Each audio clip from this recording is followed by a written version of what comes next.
know what that is, but all of the walkways are part of Okay. Bonnet Page and Stone's contract.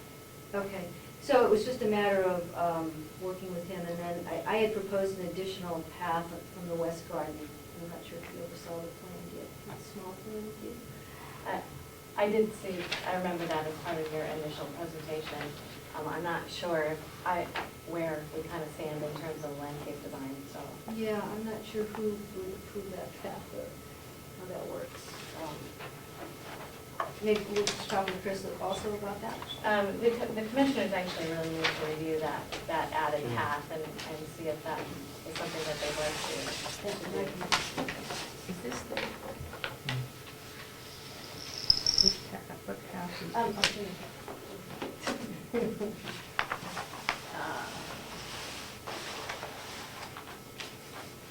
It's an added path here.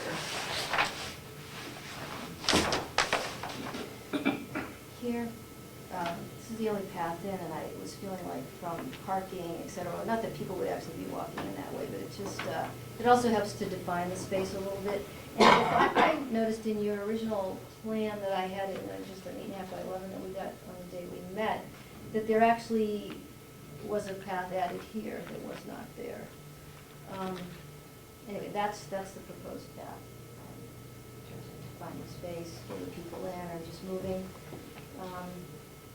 What is the purpose of that path?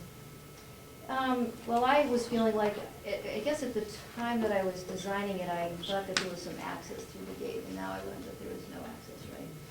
So the path is not as, thinking that, so if a family member came to take a resident out, they could not leave They're through gonna be that gate going either? through the main entrance, first of all. Okay, so they could not exit this gate or No. enter?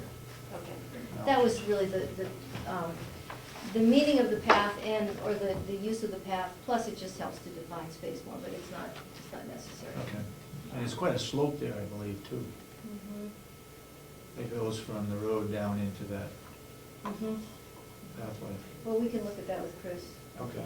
See if that makes sense to add that. Number 4, gate and fence materials, height, opened or closed gate. I was just a little concerned because I don't know anything about the fencing. Is it opened or closed? Is there any vision through it, or? No, it's a solid PVC 6-foot-high fence.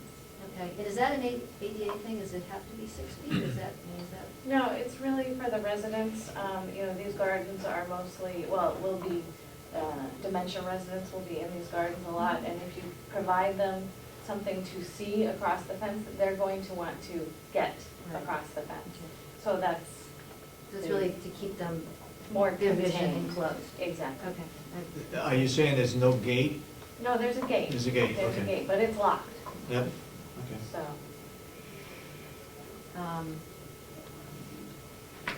Okay, I just need to know that for adjusting the plant material, because there's maybe some sort of kind of heat buildup around that area, the sun hitting it. And et cetera. It's a white fence, you Reflective, know, right. PVC does have a reflective value, it's a little bit Right, higher okay. than wood, so. Right. Irrigation concerns, I think that's what Chris wanted to talk about today, is we need to get some things under before the final pavement goes in. So, pretty good. So that's something that would happen.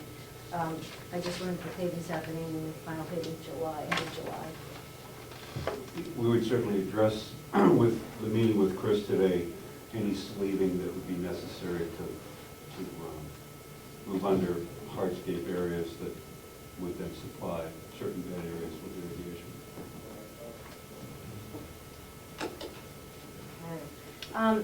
We had talked in the meeting on May 20th about some plantings I had around the parking areas, and I don't think he's here, the person that plows. He's not here. And we talked about pushing this back, and I guess I came up with that, what I think is a better solution is to just cluster the vegetation so that he has areas to go in. I think pushing it back is sort of gonna lose its identity of why it's there at all.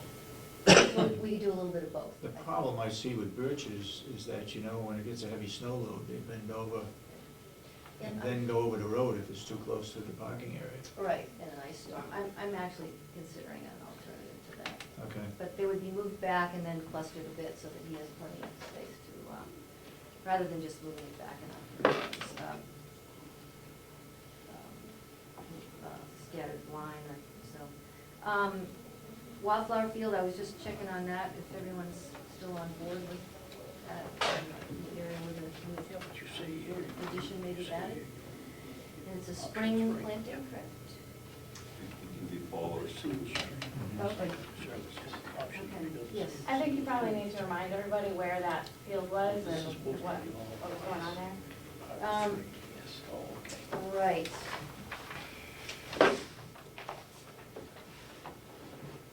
It's in this area where the new, or the additional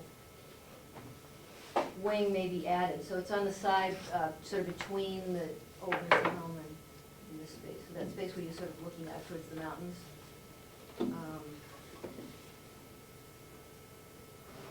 And there's one thing I didn't put on this list, we'll get to that. So everyone on board with the wildflower planting? Yeah. Okay, because it's pretty, I mean, it's definitely low maintenance. And I know you're using the other fields for pay, so. And just something nice to look across at from the multipurpose room, et cetera, with the mountains off in the distance. Well, I'm in that area by the fire access road. I think we're feeling like it's a little bit too long of a space to consider grass pavers for the cost, right? So I think we'll just work out something, I don't know, Craig, you want to talk about that? Creating the bed for the road, but having some kind of a low mow grass on it that, is that right into the gravel? You basically prep the area for heavy traffic, but there are conservation blend mixes that you can apply to that would allow green space, but still access with heavy equipment without mud. So it wouldn't even be affected by, let's say, spring, when you have the wettest times of the year, because it's a drainable material. I think that's the point, to address this as keeping it accessible to heavy equipment, whether it be fire apparatus or delivery trucks or whatever needs to get in there. But at a glance, you're part of the green space. And it would have to be plowable. It could be plowable, absolutely, with the gravel base, right? And I assume that it would have to be plowable. No, it has to be Right. plowable. It has to be plowed. I'm also assuming you have a 20-foot minimum on that, I would imagine, for emergency? I believe it's 20 feet. Yeah. Yes? Sorry to interrupt your presentation. I'd just like to ask that everybody who's going to present and speak to move either at the table or in that direction. I appreciate it. Thank you very much. So the road will be plowed? Yeah, Right, I because think, it's fire, yeah. that's what it's for.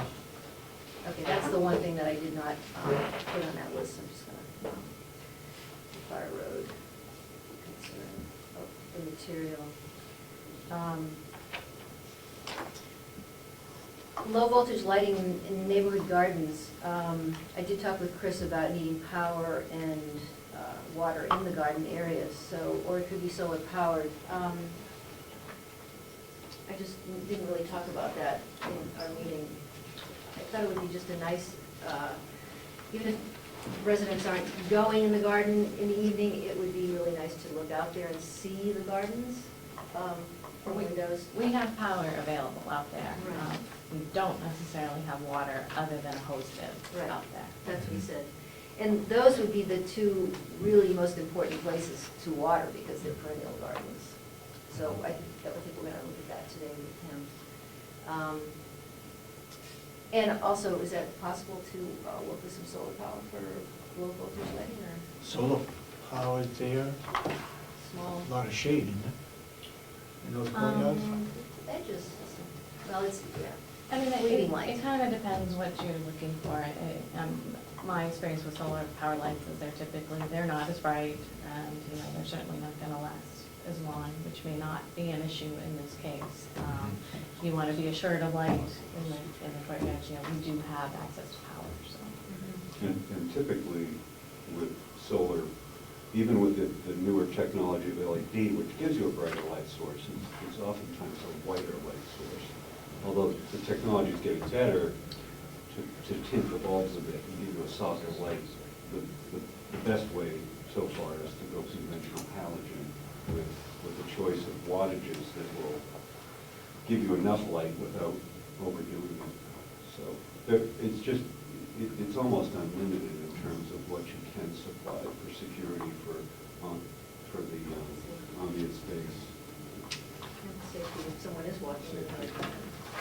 That was what I wanted to ask Sandy about.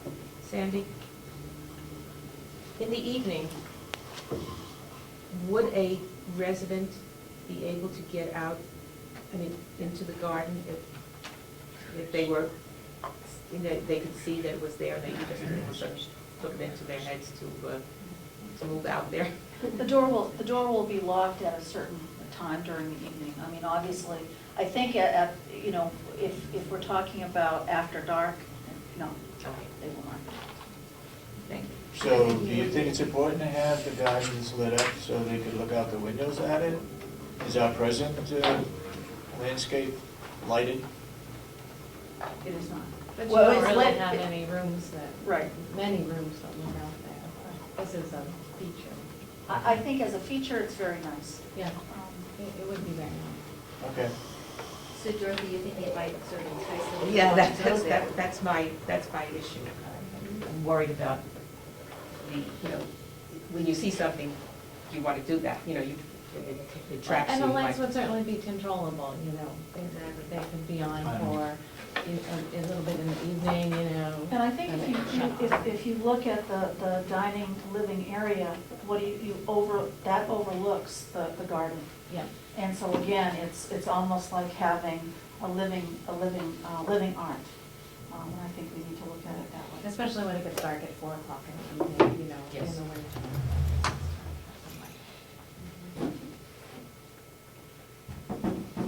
We're talking about these areas, that area and that area over here.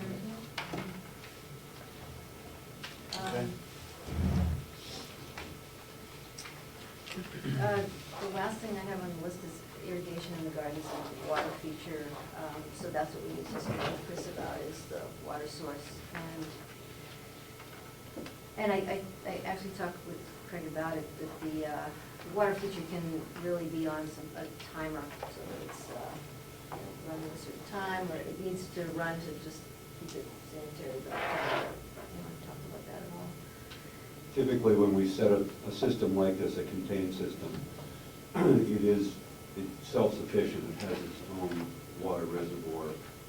The only additional water that we would supply to it is through evaporation, and that would be sourced from irrigation itself. So if our irrigation system is on a clock system, let's say it turns on at 3 a.m. or 4 a.m. for that zone cycle of maybe 15 to 20 minutes, depending on the season, a percentage of that water would then source the water features reservoir with an overflow. So it would always find its balance and maintain that balance. So, but the most critical time is the dead of summer when the water feature is actually running. That's when evaporation actually occurs. So we set it up as a no maintenance, not necessarily low maintenance, but a no maintenance. You wouldn't even have to worry about it. During the wintertime, although they are made to run all winter if you'd like, if you don't want to, we can winterize the system and shut it down. So that would be your prerogative. So part of the design is to sort of look like a riverbed, so that when it is shut down, say in the fall, so it would still have some interest in terms of being there without. The river dries up. Right, exactly, without the water in a dry riverbed. So you would literally drain it completely? Is that what you do with all Yeah, season? depending on the final size, Carol, I think, we're good to 3-foot depths. I mean, there are smaller ponds that even support fish at 42 inches. So again, depending on the final design of this and the purpose of it, we can then assume a shutdown in fall and winterizing it. Sandy, do you have concerns about, I'm not sure, will residents be out there by themselves